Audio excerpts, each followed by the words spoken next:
생명의 생가 이영훈 목사입니다.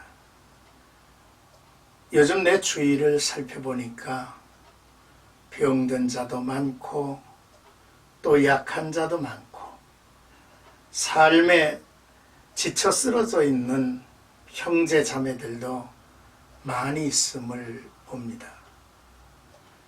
저들을 향해서 우리가 돌볼 일이 무엇인지, 또 우리가 손을 뻗칠 수 있는 것이 무엇인지를 살피고 그들을 위하여 섬김의 마음을 놓지 말아야 할 것 같습니다. 무엇보다도 중보의 기도가 참으로 필요하죠. 중보의 기도는 그 근거가 지식에 있는 것이 아니라 사랑에 있다고 합니다. 사랑하는 마음이 있으면 그를 위해서 중보의 기도를 할 수밖에 없죠. 뿐만 아니라 중보의 기도는 이해가 아니라 믿음에 있다고 합니다. 하나님께서 우리를 부르실 때에 거룩한 백성으로 또 왕같은 제사장으로 부르셨습니다. 뿐만 아니라 성경의 구석구석을 보면 중보의 기도로서 나타나는 하나님의 역사가 참으로 풍성한 것을 우리들은 살펴봅니다. 오늘 우리 주변에 있는 약한 이들, 병든 이들, 삶에 지쳐서 쓰러져 어찌할 바를 모르는 이들을 향해서 우리의 섬김이 여러 부분에서 이어졌으면 좋겠습니다. 오늘 우리가 함께 나눌 하나님의 말씀은 에스겔서 32장 11절에서 16절까지 바벨론에 의한 하나님의 심판 예고입니다. 애굽에 대한 6번째 메시지 후반부의 말씀이죠.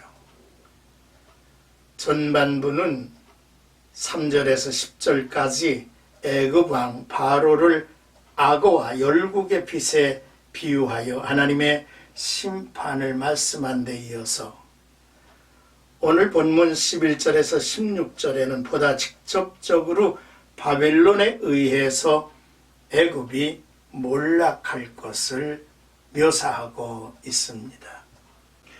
먼저 11절에서 14절까지 보니까 바벨론의 전쟁에서 이 애굽이 망할 것임을 예언하시죠. 애굽을 징벌할 심판의 도구로 바벨론 왕이 명시됩니다. 하나님께서는 애굽의 교만을 패하게 하시려고 바벨론 왕의 칼을 도구로 사용하십니다. 여기서 칼은 전쟁을 의미하지요. 12절에 애굽의 교만을 패하며 이에 패하며는 파멸시키다, 파괴시키다, 회멸시키다 등의 강한 의미가 담겨져 있는 단어입니다. 하나님께서 바로의 교만을 꺾으실 때에 구름에 닿을 것처럼 높이 치솟아 있던 그의 교만을 여지없이 추락하여 지하의 구덩이 속으로 떨어질 것이라는 말씀이지요. 하나님께서는 나일강의 짐승들을 멸망시키되 모두 멸망시키실 것임을 말씀하셨습니다. 6월절 밤에 하나님이 애굽을 심판하실 때는 단지 짐승과 사람의 처음 것만 죽임을 당했지만 이제는 모든 짐승과 모든 사람이 그 땅에서 끊어질 것이라고 선포하신 것이죠. 그때에 내가 그 물을 맑게 하여 그 강이 기름같이 흐르게 하리로다 라고 하셨습니다. 나일강은 사람들과 짐승들로 인해서 항상 흐려져 있지요. 또 더러워져 있습니다. 더 이상 강을 흐리게 할 자가 없을 것을 말씀하면서 하나님이 지으신 모습으로 그때야 회복될 것이라고 말씀을 하셨죠.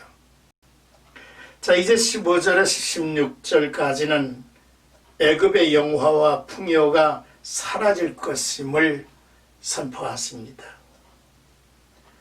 다시 한번 하나님께서 내리실 징벌의 상황을 서술하는데요. 하나님께서 애굽 땅을 황무지로 만드십니다. 그 땅에 가득했던 풍요로움이 사라질 것입니다. 그리고 그 땅에 사는 모든 사람을 치시는 날, 하나님의 심판으로 죽을 때가 되어서야 사람들이 하나님을 주로 인정하게 될 것이라고 말씀하셨습니다. 사자와 같이 강하고 화려했던 애굽은 이제 슬픈 노래의 대상이 되었습니다. 애굽의 파멸을 슬퍼하는 여러 나라 여인들의 애가에서 더 이상 소망은 찾아볼 수가 없습니다. 그것은 절망의 노래이고 돌이킬 수 없는 한탄의 소리가 될 뿐입니다. 오늘의 말씀을 이제 정리를 하면서 첫째는 세상을 의지하지 말아야겠다는 또 한 번의 다짐을 우리가 합니다. 강대국 애굽도 하나님의 심판을 피할 수 없죠. 하나님은 모든 땅과 백성을 다스리시는 분이고요. 참으로 전쟁은 하나님께 속한 것입니다. 기근도 질병도 하나님의 심판의 도구임을 알아야 합니다. 이사야 36장 6절에 보면 보라 내가 애굽을 믿는도다. 그것은 상한 갈대 지팡이와 같은 것이라 사람이 그것을 의지하면 손이 찔리리니 애굽 왕 바로는 그를 믿는 모든 자에게 이와 같으니라 했습니다.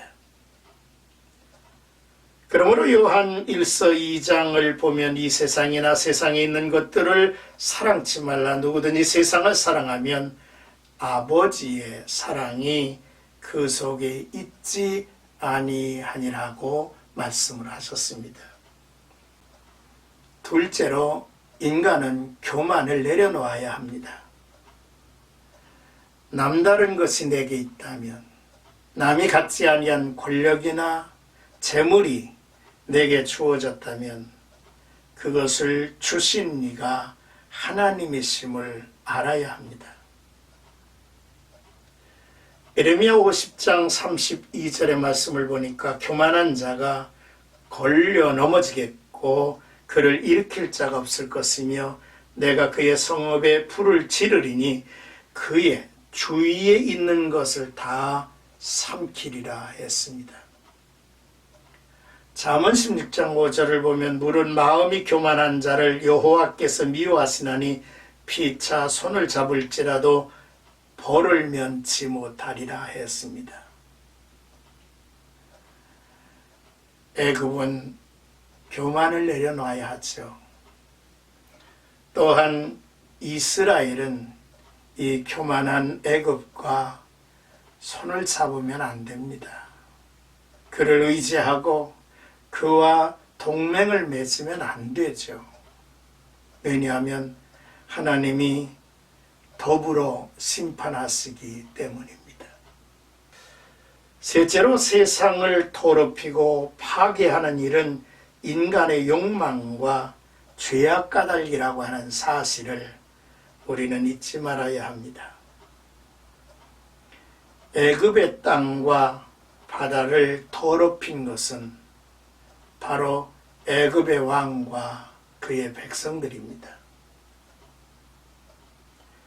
그러므로 우리는 하나님 아버지 앞에서 우리가 어떻게 하나님에 의해서 지음을 받았고 피조물의 왕관이 되었는지, 그리고 이 세상의 모든 것들을 하나님께서 우리에게 맡기시고 다스리라 하시고 보존하라 하시고 충만케 하라고 하실 때에 그 내용과 그 목적은 무엇인지를 우리는 알아야 합니다.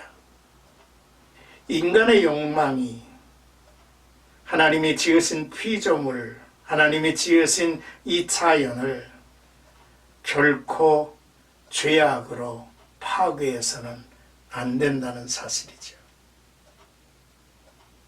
요한일서 2장 16절을 보면 이는 세상에 있는 모든 것이 육신의 정욕과 안목의 정욕과 이생의 자랑이니 아버지께로부터 온 것이 아니요 세상으로부터 온 것이라.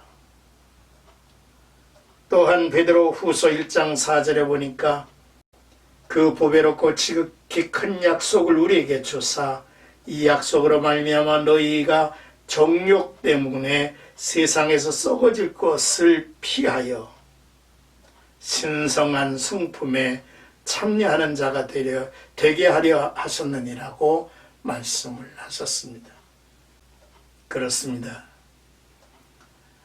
피조물의 왕관으로 지음을 받은 사람들이죠.